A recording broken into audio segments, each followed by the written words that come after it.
ஏழு ஜென்ம பாவம் தீரும் இறைவா உனை எண்ண தேவாரம் பாட அந்த ஞானம் வருமே மனம் கொள்ள.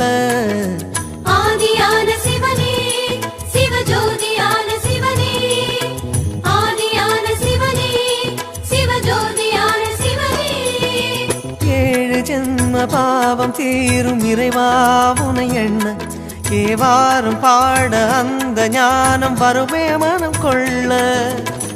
தாழும் நிலை வாராமல் காப்பவன் நீதானே, வாழும் வழி சொல்பவனே வள்ளல் பெருமானே, அண்ணாமலையானே அன்பின் பொருள் நீயே, அருணாச்சல சிவனே ஆற்றல் வடிவோனே, சக்தியின் கலையாய் பக்தியின் நிலையாய் தோன்றும் சுடரோனே, உண்ணாமுலையின்